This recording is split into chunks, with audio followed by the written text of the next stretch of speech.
Welcome to the return of Johanna Carroll's Dialogue with Divinity. The conversation continues. In this episode, Johanna will draw from her personal experience, and hopefully in that account she will be able to empower, inspire, and inform you as she describes how she went from housewife to healer.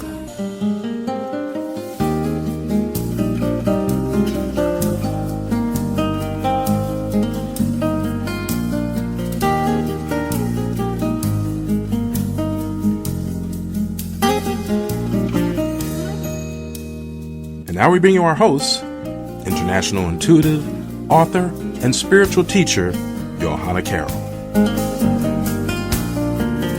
Hi, everybody. This is Johanna Carroll. Welcome to Dialogue with Divinity. You're listening to Metaphysical Talk Radio.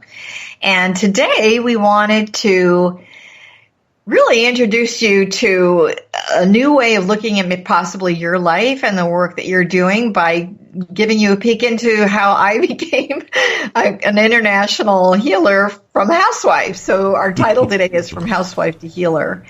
And wanted to share a little bit about the fact that sometimes we make a decision about how we think our life is going to be. We have this vision, and then the universe says, that's what you think, which is pretty much what happened with me. So, Gary, I really think it's good that we're doing this show today because the people are still on lockdown. Everyone's a little antsy about getting out into the world, right? But I also think it's a great opportunity for people to say, maybe I need to reinvent myself. Maybe what can I do to give more profound meaning to my life? How can I take a natural gift that I have and do something with it? So I really do feel that we're here to experience life and to grow as a person, evolve as a soul, and how we can be in service. And we see all kinds of people that are in service right now on the front lines: nurses, doctors, mailman, the UPS driver, people in the grocery stores. It's really quite a consciousness moving time, and is a great opportunity when we have these kinds of shifts, particularly in the Aquarian age, to take a look at how we can live our life from the inside out on a better level. Yeah, and so I thought it would be a good idea just to share my own story, as crazy as it is, because it's been quite a journey. It really has. It's a great story, and I've heard you tell it before. You even write. I'm just going to have to say this. Johanna, you do a very good job in giving personal stories and making them sound interesting. And I go back to your book, Dialogue with Divinity, when you begin to describe your personal experience with the supernatural and how your calling began. So, ladies and gentlemen, fasten your seatbelts for this program because Johanna's going to take you on a journey and is really going to uplift you and encourage you and educate you about when life changes, it's not over. So that's true. Take it away, Johanna. Okay, so I don't want to bore you all with a lot of details, but sometimes when you look back at your life, in my 70s right now, I've been doing my spiritual work for almost 40 years. When I lived in Connecticut as a housewife, I just thought my life was going to be following a certain path. My children would grow up and my husband and I would spend our winters in Florida like my parents did. Well, that didn't happen. So in 1983, we got divorced, and I was in my 30s. And it was quite a shock because I was married to a very traditional man who did not want his wife to work. And luckily I didn't have to, although I really always wanted to. I sold Tupperware. I just always thought there was more to life than being a housewife, which is a hard job. Believe me, I'm not discounting that. So what happened was it really started for me when I was very young, when I was around 10 years old. I was raised in a very traditional New England Catholic family, very strict. My parents were pretty much the age of my friend's grandparents. So my mother was in her 40s when I was born. And I just always felt this burning desire to have this dialogue or this conversation with God, the universe, whatever you'd like to call it. And so from the time I was a little kid, I was a sleepwalker. And my parents would, put me back to bed and all that stuff. Yet I just kind of feel, looking at that now, it's like, searching for Godot. I was definitely looking for something. And not to jump around, but when I first moved to San Diego, I was introduced to a woman, Bella Ruth Naparstak, fabulous woman. She's a very well-known psychologist that does a lot of healing work with hospitals. And she was writing a book at the time called Your Sixth Sense. And this is way before the movie came out. And she interviewed what she considered to be the 48 top intuitives in the United States. And here's the thing. We were all sleepwalkers as children. We all had that same benchmark, which I thought was really interesting. So when I was 10 years old, I would sit in church and I would listen to the priest, and sometime I'd say, I don't think that feels right. Is God really that angry? That kind of thing.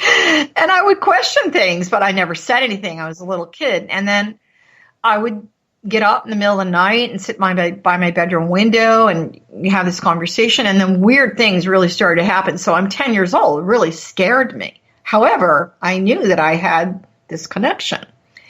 So then as I grew older, my younger son was born when I was 26 years old, and things really started to happen.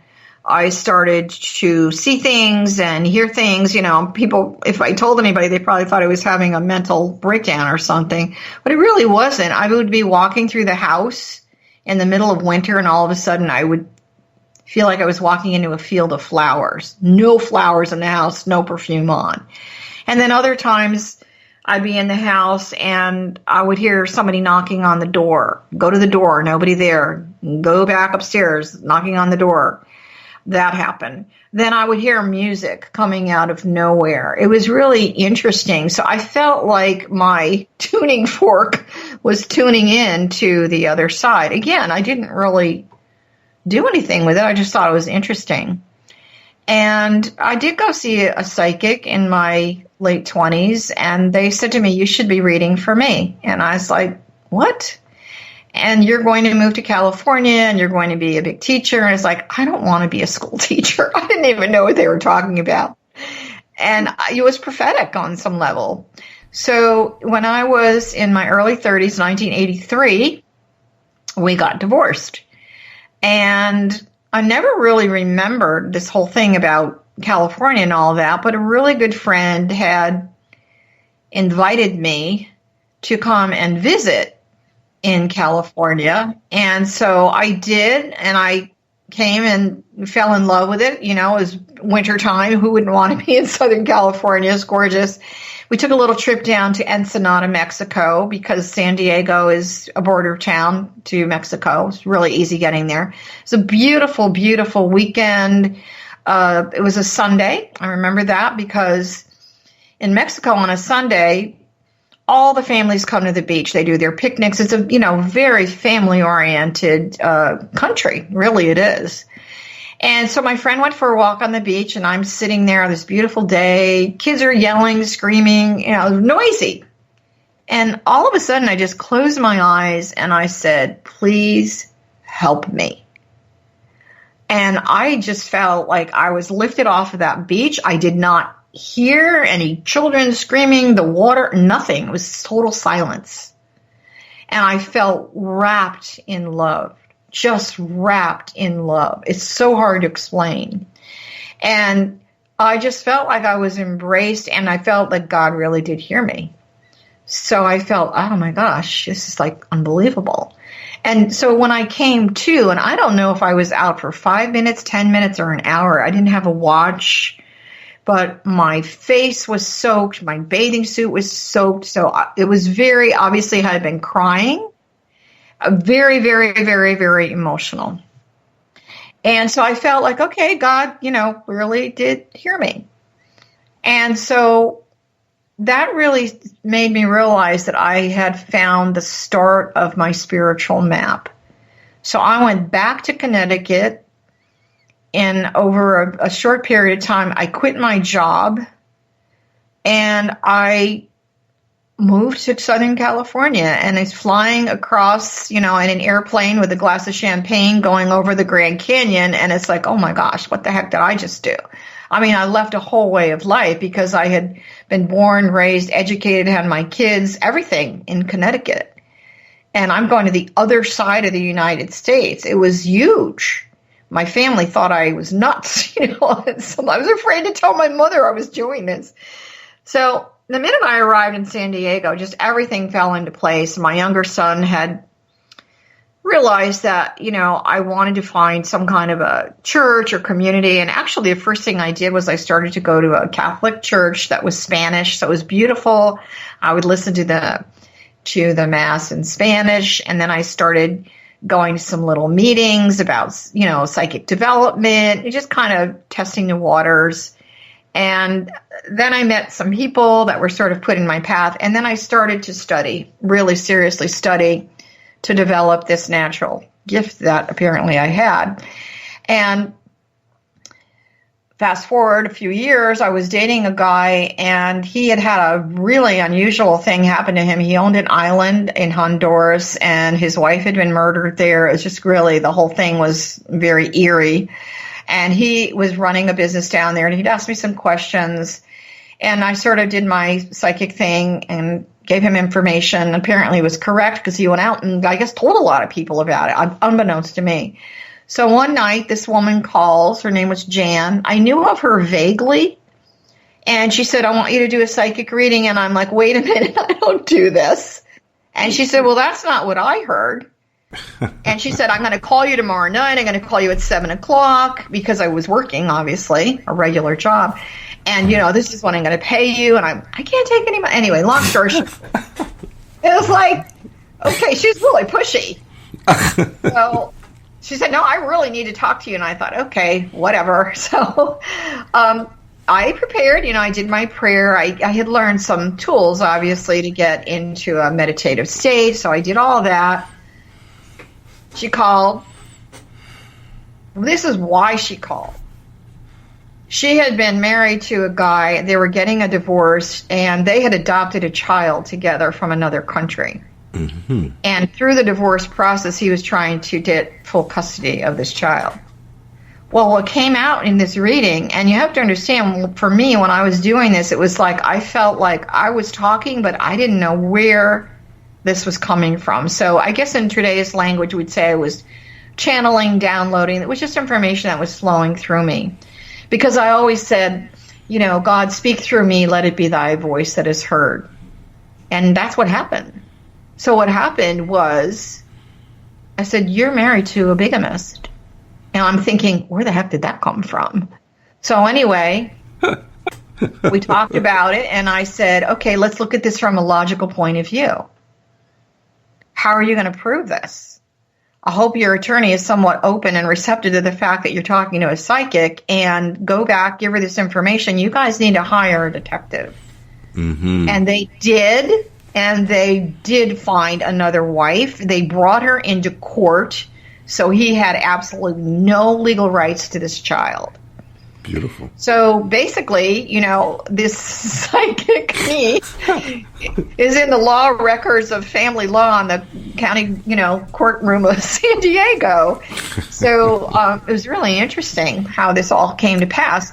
So now the attorney's calling me during this whole divorce process, and weird things happen. I started to see legal documents and reading law, and you need to file this document and that. And, it's really not me. I felt that the universe was working through me. Right. Because I said, let it be your words that are heard, not mine.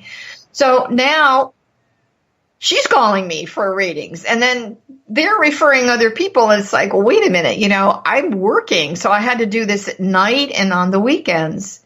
Then about, I don't know, maybe a couple months later after the divorce happened, the attorney called. She said, you're not going to believe this. I just got a phone call from a producer in Hollywood for this show called The Other Side.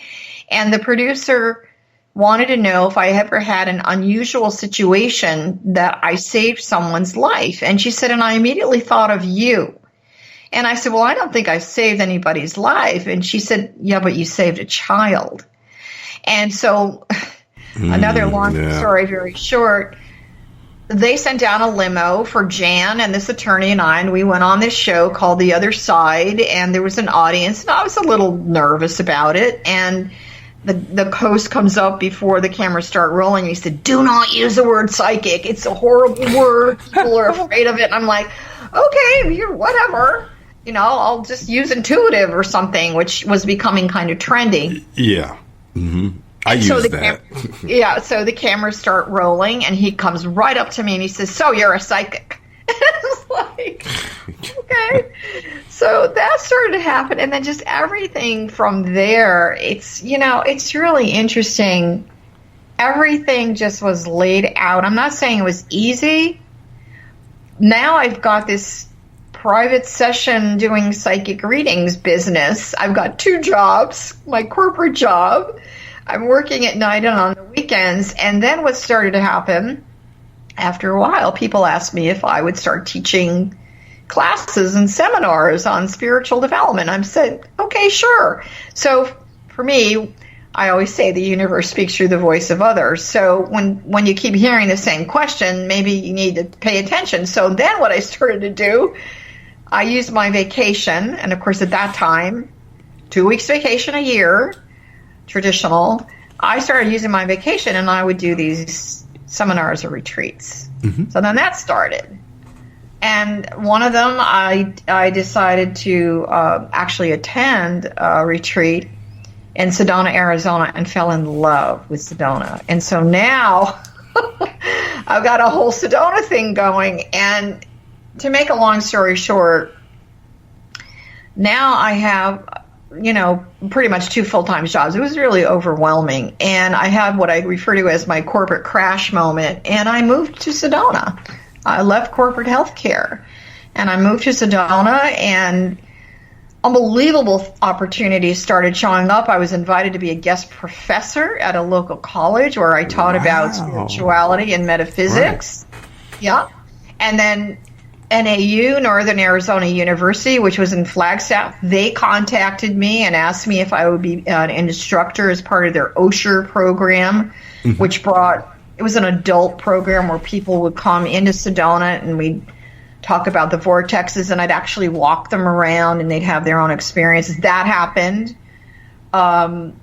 TV Tokyo contacted me from Japan, and they flew out a crew, and we did a whole show. I had a television opportunity with a Wisdom Channel from Canada. They came out and flew out a crew. They actually filmed me doing a reading for one of their people. And then MTV contacted me because Axl Rose of Guns N' Roses had been to Sedona and apparently did a past life regression, and it really changed his life and his career and everything. So MTV, and by the way, I did not look for any of this. They found me, and this is how they found me. My hairdresser was taking a coding class at night, an adult education on computer programming, and one of their assignments was to create a website. And he said, "Johanna, I want to build you a website." I'm like, what the heck do I need a website for? This is like 30 years ago. Right. So that was my first website, and this is how these people found me.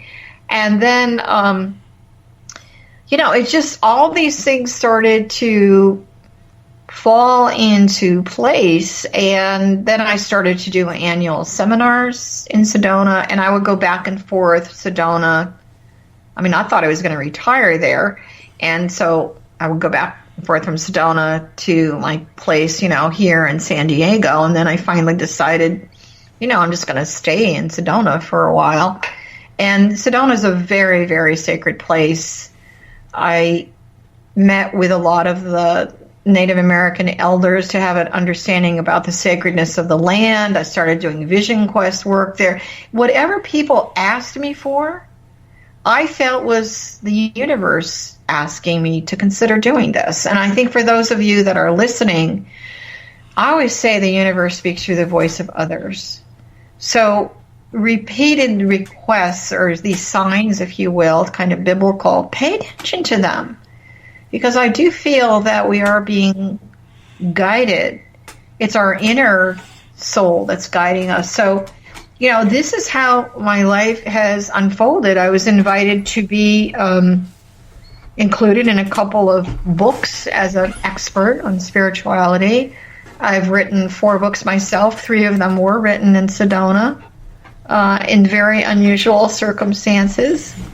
And it just, so here I am, now in my 70s, still working with an international practice as a spiritual counselor and educator. I'm doing online courses and classes now, which is, relevant to the time. You have to kind of roll with the times. And we have an international group that we pray and meditate together every Sunday. You're all welcome to join us. We do that on Zoom. So I've learned a lot about technology and just kind of rolling with the times. And I guess the point in really having this conversation is I believe we all have spiritual gifts. I believe they're packaged very differently. We look at the nurses that are out there, the doctors that are out there now, the mailman, the UPS driver, the people in the grocery stores. They're doing their spiritual service. So it shows up in different ways. Do you have to leave your corporate job in order for that to happen? I don't think so. When I look back in retrospect on why I had this job as a financial asset manager for 6 hospitals in San Diego, it's like, what the heck do you have me in here for? But, really and truly, the last task that I had there, I was part of a team to write a charity care policy for the city of San Diego. So people who could not afford to pay their medical bills had a process that they could use. So once that policy was written, the procedures were developed, and it was put into place, it was time for me to go. So, I call it my corporate crash moment, but I think the universe kicked me in the butt and said, guess where you're going? So I went to Sedona.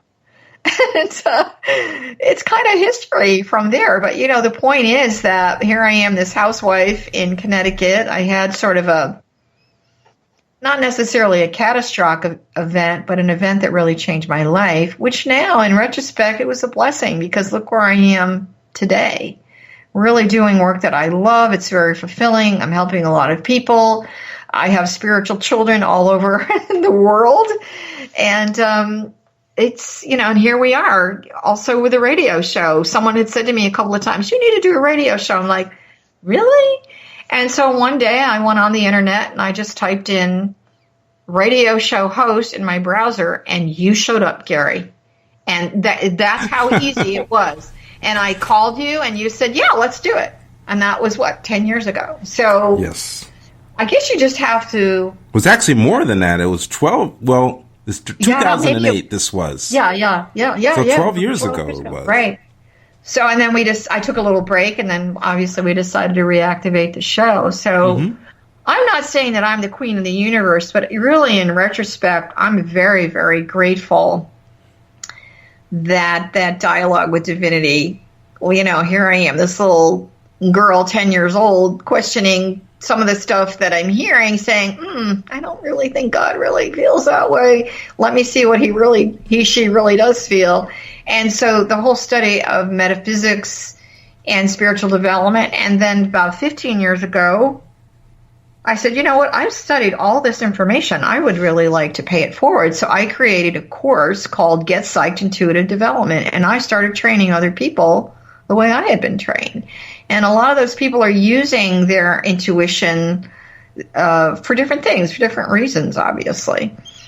So, it just goes on, and I'm always inspired. And, I'm 73, but I don't feel 70. I don't know, what are you supposed to feel like when you're 73? So that's kind of my story, and I'm sticking to it. So, and people keep saying to me, when are you going to retire? And then someone said to me, you never retire a gift. Yeah. Amazing. Simply amazing. And there's a couple questions that I have for you, but I'll give you the first one because we're coming up on a break about 7 minutes from now. But the first one, as we mentioned earlier, people tend to believe that when a life change occurs, that it could be particularly a divorce. It could be the end of life when it really isn't. And you even pointed out very well how a lot of these things began to happen where people could rationalize you out of this by saying, oh, you're just upset about the divorce, you're maybe depressed, this is why you're experiencing these things. With that being said, Johanna, who is also our spiritual mama here at Metaphysical Talk Radio, that I have to say, with that said, Mom, how can we really move forward in differentiating between our reaction to a life change and understanding the difference between that and an actual calling? It's a good question, ain't it? Yeah, it's a really, okay, I gotta ponder that. Well, I think it's very common for a lot of people to just have an emotional knee-jerk reaction. That's your immediate reaction. So that's kind of, we're talking about some cognitive skills.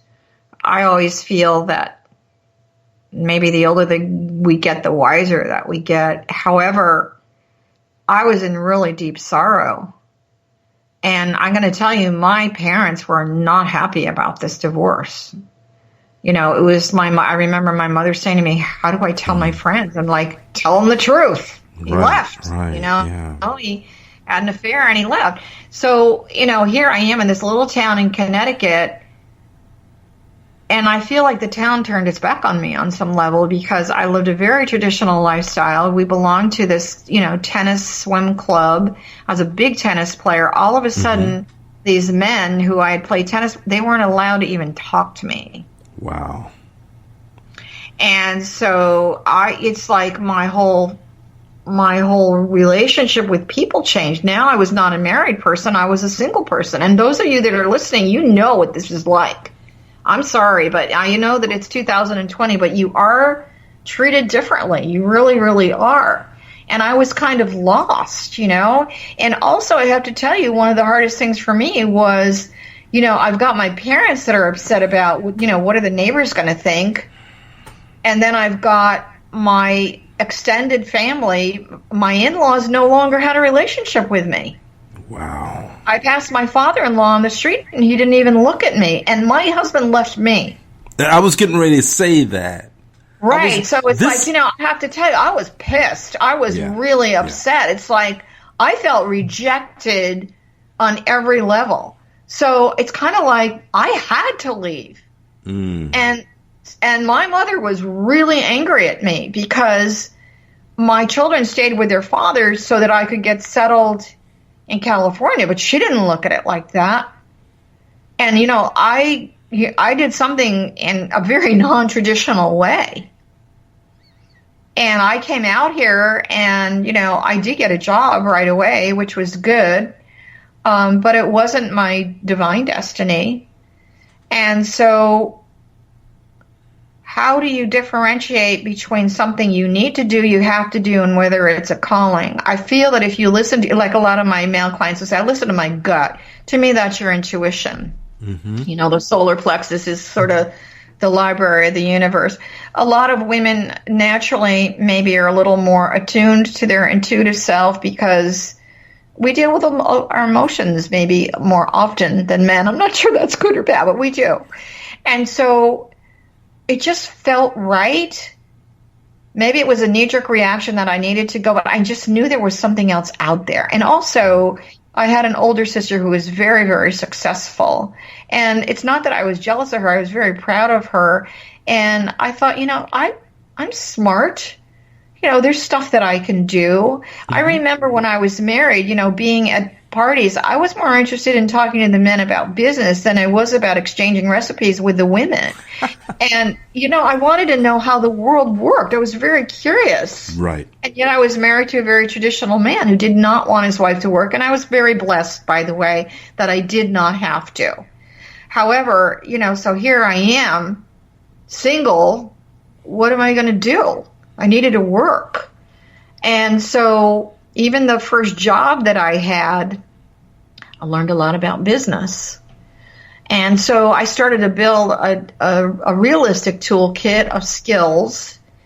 And yet that intuitive piece was always there, sort of pushing me forward. Pay attention to this. If this feels right, does that feel right? It's just, pay attention to that. And so when I went to my boss at the time, I was working for a development corporation in Connecticut. We actually redid the whole downtown core of New Haven near Yale University. I was a big fish on a little pond very quickly. And so I went to my boss, the owner of the company, and I told him what I was thinking. He said, I think you should go. I think it's time for you to go. I think it's time for you to go. And then he said something was really interesting. He said, I don't think you need a new husband. I think you need, you need a wife. And I'm like, what?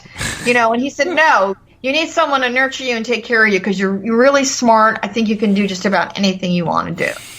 And I was like, okay, that kind of was weird because I'm very heterosexual, so I wasn't quite sure what he was saying. But anyway, right. He saw something in me, that I didn't see. He was a really good mentor for me. And he said, I think you should go. I don't want to lose you, but I think you should go.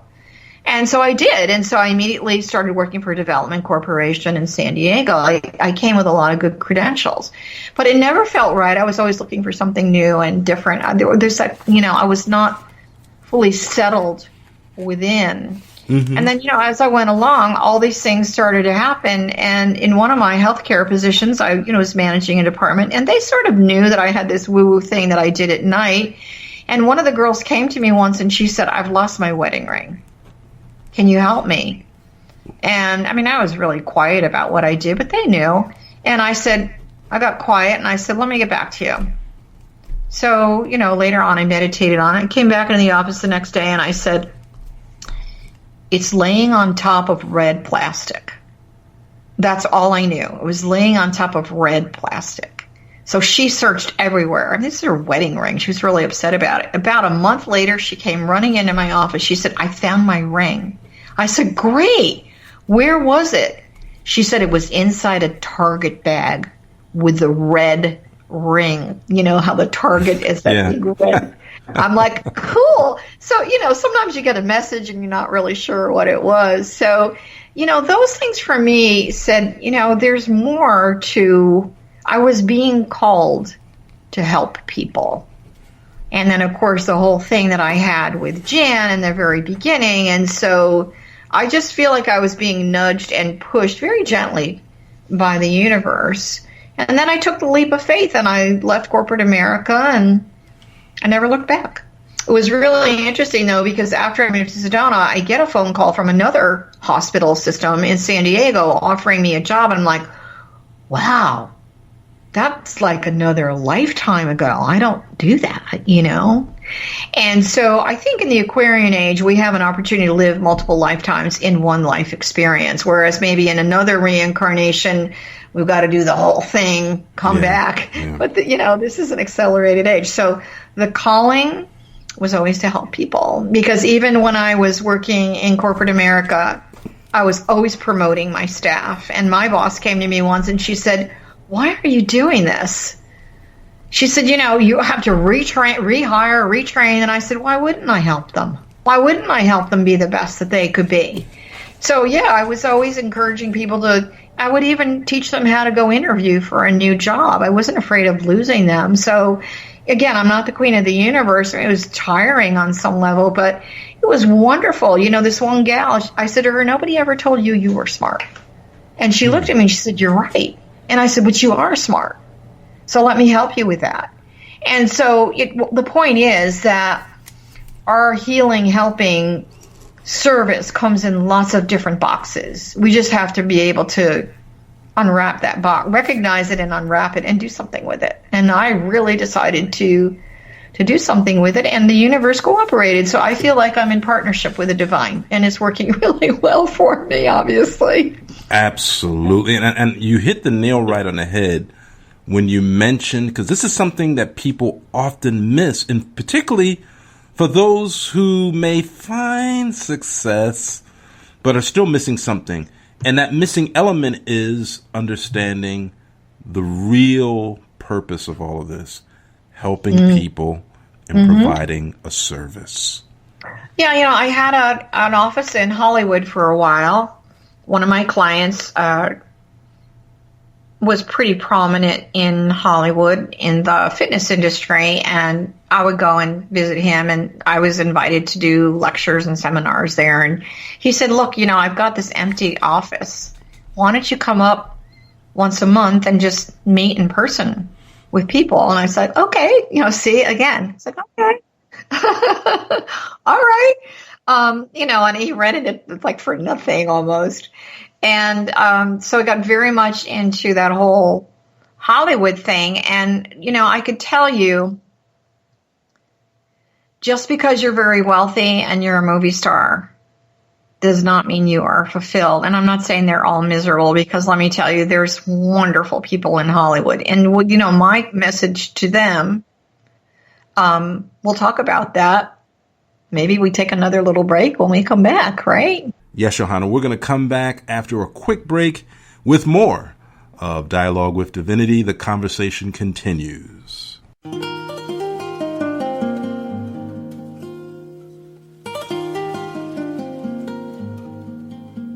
Hi, everybody. This is Johanna Carroll, host of Dialogue with Divinity, also known as Metaphysical Talk Radio's Spiritual Mama.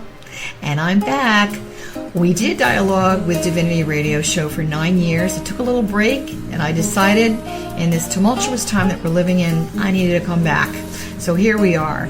I also want to remind you that our show, it has a live schedule. You can check that out here on metaphysicaltalkradio.com. And also you can go to my website, Johanna Carroll, JohannaCarroll.com, for all my offerings, which include my books, my training sessions, and I'm so excited to tell you that I'm getting ready to launch an online school that is intended to inspire you, motivate you, give you really great tools to really live the best life possible.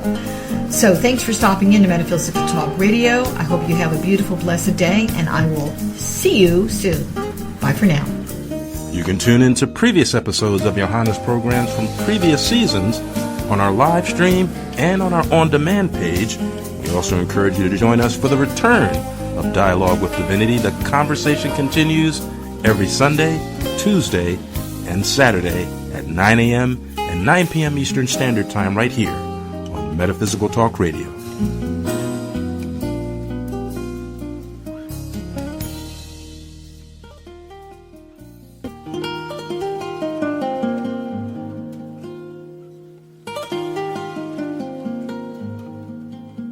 This is Gary Purefoy, co-owner and program director here at Metaphysical Talk Radio, with a simple solution to a common problem that many web listeners run into. And that is, how do I take MTR with me wherever I go? Well, the simple solution is 2 words: Simple Radio. That's right, Simple Radio. Go to your web store and find the Simple Radio free app by streamer.com and download it. Then find our listing in the directory. You can enjoy MTR wherever you go, in your car or anywhere, in beautiful, crisp, clear 192 kilobit sound.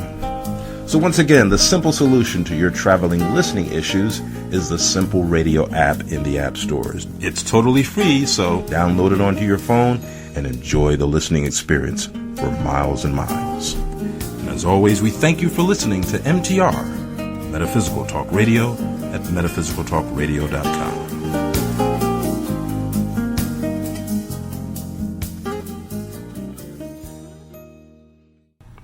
Now, as we return, Johanna, I have to mention, and I'm going to have a little fun with it this time around, because this is a day and an age that we are in need of prayer and meditation. And, you know, if it's good to you, it got to be good for you. That's right. Right on. And it's good to you, and it's good for you. So tell us about your weekly global, in fact, prayer meditation that you've been holding for the past month or more. Yeah, again, it's really, now that I think about it, again, one of my dear spiritual daughters, Allison, called me one day and she said, how would you feel about doing something on the internet? And I said, like what? And she said, well, how about a Zoom class or something like that? And I said, well, why don't we take a look at what people what would they really benefit from? And I said, why don't we do a prayer and a meditation group? And I said, and why don't we do it on Sundays? Because traditionally, for a lot of people, that's when they go to church. And she said, okay. So again, she said, I'll take care of everything. I'm like, okay, fine. So basically the bottom line is that we have not only is it a prayer and meditation group, this is what we decided to do, or I guess I decided to do. I started out with a spiritual teaching that's appropriate and relevant to the times that we're in, what's going on. My intention is to do more than just pray and meditate, even though that's huge. So what we do is we have a spiritual teaching, then we pray, we meditate together, and then we have open discussion. And it's an amazing group, and it is an international group. And right now, if you want information on that, we've made it sort of an invitation-only thing. So all I would really need is your email address to include you. The Zoom link is a permanent link, so it's real simple. We're getting ready to load that on my website, which, I'm sorry that I haven't done it until now, but that's happening this week. That's fine, yeah. And so you can go to johannacarroll.com, JohannaCarroll.com, and just shoot me an email, Johanna@johannacarroll.com, and I'll just send you the link. And then what we do is we actually record it. We record not only the audio, but the video as well.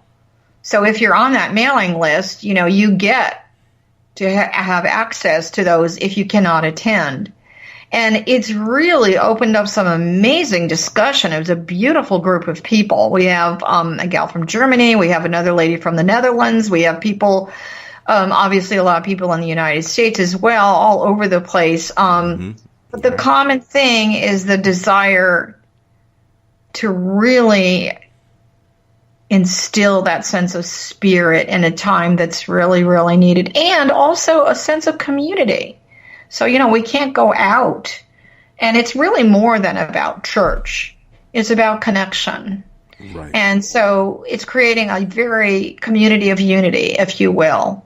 And then the other thing that I decided to do, because a lot of people said, are you going to teach anymore? It's like, well, okay. So you see what I mean? I follow the light, so to speak. So I started a spiritual school, and my first program that I did it's called How to Be Spiritual at Work, Creating a Bridge to Your Future. So it's really all about not just working in an office setting, but working at home and, taking a look at how you can be spiritual. What are the spiritual tools you can use in your everyday life that you may consider to be mundane or not working for you on some level to get you through that? And then also, if you are intending to make a change professionally, there's all kinds of tools in there too. So the name of the school, it's spiritualseekers.teachable.com. So if you type that in your browser, spiritualseekers.teachable.com, that will take you right into my school and right into that course. And I am getting ready to launch some other courses in there as well.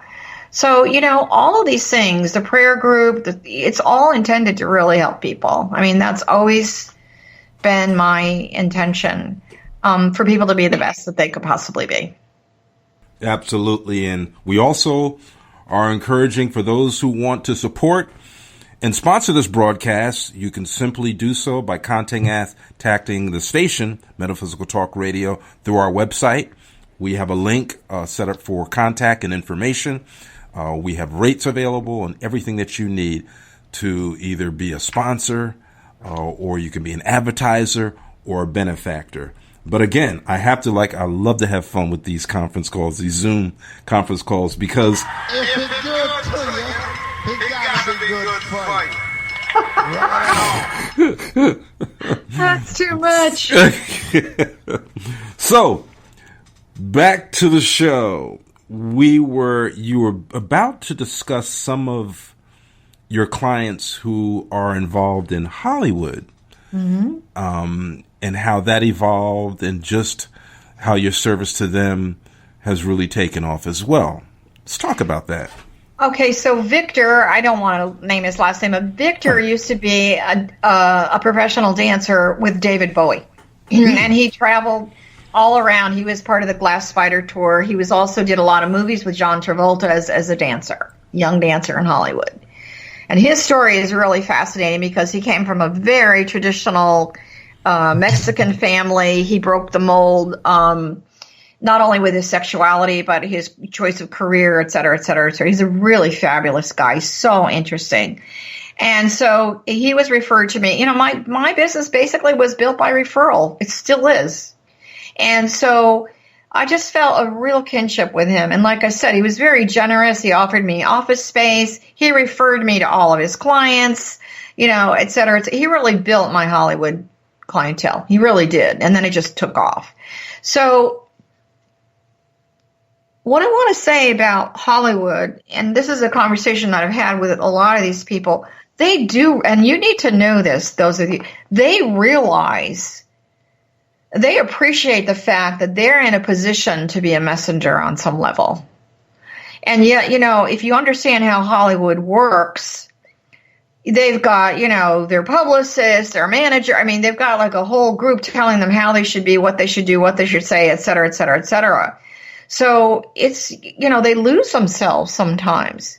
So here they are with phenomenal wealth, phenomenal positions, and yet they feel they still need to have some kind of a spiritual anchor to ground them and to use their platform for the better good. And a lot of them are. You need to know that. Hollywood gets a bad rap, but there's a beautiful spiritual current that runs through that town. What I want to say is, though, even with their great wealth and their celebrity status, it's not enough. They still have to have that connection to the divine on some level. Now, the thing of it is, anyone who's in their creative spirit, whether it's an artist, a musician, an actor, when you are in your creative spirit, you are in the divine, if the consciousness is at the right level. And so this is why we're seeing these stars ascending and doing extremely well. And yet some of them crash and burn. And, you know, they leave or they do something else. And then a lot of them are using that platform. There's a lot of good happening there. Gets a bad rap as a town. However, I have to say, you know, they're really and truly, they really are at the core of them, just like you and me. They still have the same issues that we have. You know, maybe they have more choices because financially they can do that, but their billions or millions of dollars is not the key to making them happy. It gives them more choice. That's what it gives them. Yeah. It gives them the freedom of choice. However, a lot of them don't have choice. You know, there was one woman, I don't want to name names because that's not appropriate, and she was a sitcom star. She's no longer alive, but she would call me up and she'd say, I just ate 2 gallons of ice cream. Well, you know, first of all, that's probably not the healthiest thing to do for anyone. But she was really depressed because, you know, she had been told she needed to be a certain way and look a certain way. And, you know, she couldn't really be her authentic self. And she really was the sweetest lady. And it's not just Hollywood, but so many people have said, you know, I've never told anybody this. I hear that all the time. I've never told anybody this. It's like, you know, you're in a safe place. This is sacred. You know, it wouldn't be appropriate for me to go out. And I have really, over the years, received, I would say, enough phone calls from TV shows wanting me to go on and be some psychic, whatever. And I'm like, I'm not a sidewalk psychic. I was asked to be on one of those shows where there were women and they were fighting. And it's like, I'm not going to support that. That is not divinely intended for healing. You know, I didn't saw it. So, and I said to this one guy, I said, you know, I understand what you're offering. I said, but that's not the lane that I drive in. And he said, to tell you the truth, the show is really crap. And I was like, oh my gosh. So I was like, okay. But anyway, I guess the point is that, you know, we have these sports idols, we have these Hollywood idols, we have, all these people we look up to, and we don't walk in their shoes. I had an NBA star. I loved him. He was so sweet. And, all he knew was basketball. And yet, he never knew if people were with him because of him or because of his, money. And, so we have to really understand that money does not buy you happiness. It gives you choices. And so I'm not saying they're all miserable. They're not. There's a lot of good that's going on in that town. And, I've really had some really interesting people. I actually, again, I'm not naming names, but I had an archbishop of a church, no longer alive. And he used to call me and we had these great conversations. And I just feel very honored that I've been, first of all, the opportunity to meet these people, not in awe, but just, on an equal level. Playing ground. My younger son who lived in a Buddhist monastery said to me once, always remain humble. And because if you don't remain humble, this gift can be taken away in a heartbeat. And he's right, and so I've tried to be that and be genuine with people. And I've met some really, really, really fabulous people and sit back and watch them do wonderful things in their lives. It's wonderful. It really is. When you say that you're teaching and you're steering people and developing them in their gifts, is there a criteria? Is there a certain? I don't want to use the word litmus test. I think that's a bad word to use. But is there some type of criteria or checklist that you look for to help steer people in the right direction, to confirm to them, yes, this is something that you need to consider and you need to pursue? What is that, if there is such a thing? Well, I have to tell you, I think the fact that someone's even contacting me says, okay, there's got to be something there, because like attracts like in the universe. Right. And so generally what happens is someone contacts me and says, I want to study with you. The first thing that I ask them to do is, I would like you to send me a paragraph on what your intention is. Why do you want to do this? And what is it that you'd like to get out of it? Now, in corporate language, we say, oh, that's a needs-driven assessment. No, I really want to understand spiritually where they're coming from. And it's really, and of course, everybody's so unique and different, just like their soul is, that their intention and the why they want to do it and what they'd like to do with it is very different. And there have been people that I said, I just don't think this is the right thing for you. And there was one person that I was working with, and it just wasn't working. Right. And it was because she was so afraid. And I said, the timing isn't right. And maybe this isn't for you. I totally get it. You don't ever do anything that you're afraid of doing. And so, litmus test, first of all, is the desire. Then it's the intention. And then there's certain processes that I use. We really take what is natural to them, and we build on that. So it's like I always say, Mozart still needed to study the basics of music, and then he was off and running. It's the same thing with this. It's the same thing. You develop your own style, your own connection, your own toolkit, whatever you want to call it. But the main thing is it's your intention. You really want to. We're not here to suffer and sacrifice. We're here to serve. And by serving that, the universe will serve us as well. I've seen it so much. I just really believe that with my heart and soul. Well, Johanna, we have just under 5 minutes left. And I think this is the time where it's good that you kind of give your final thoughts, your final encouragement, your final advice as it pertains to this topic, which we may cover again. So take it away. There's been a lot of fear on the earth, and some of it is intentional, as a lot of you know. And what does fear do? It paralyzes you on some level. So a lot of us feel stuck. We not only feel like we're stuck in our homes, or we're just stuck with everything. A lot of women are tired of cooking the same meals, and they're stuck. So all I want to say is that we're never really stuck. Perhaps we're in this, like I always call, we're on a big retreat. When we're in a retreat, what do? We go within. And it's not to psychoanalyze or overthink or drive yourself crazy, mentally processing things over and over again. Get off the merry-go-round.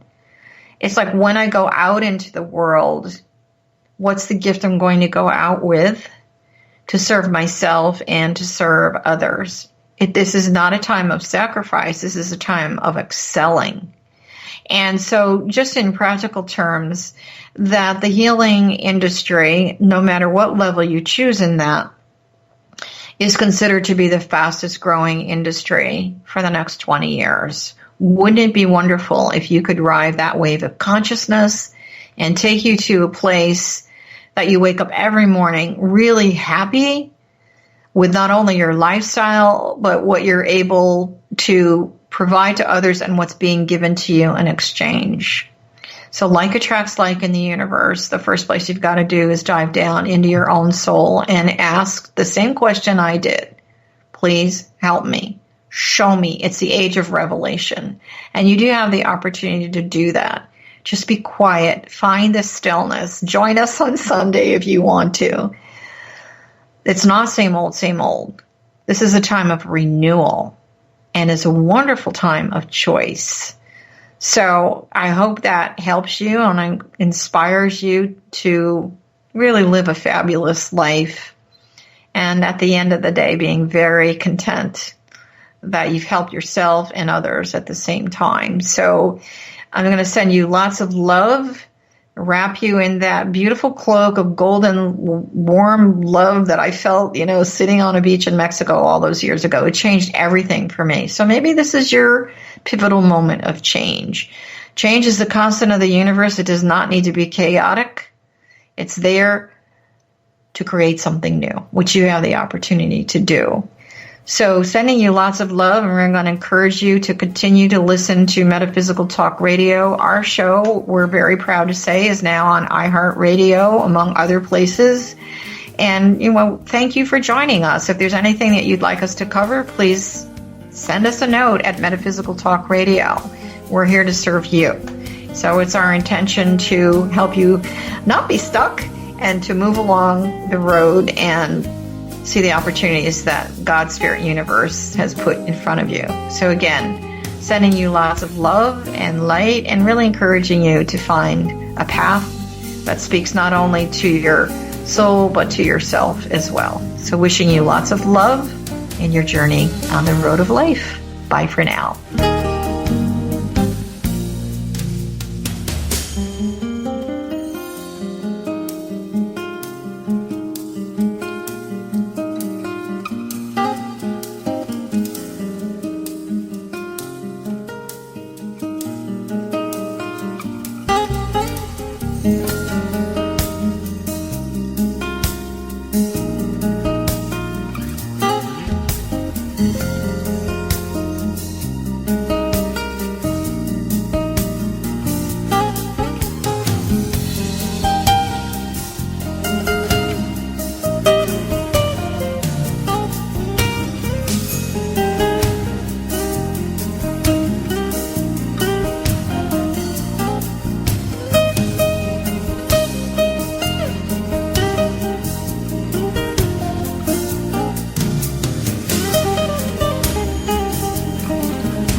You're listening to Metaphysical Talk Radio at metaphysicaltalkradio.com.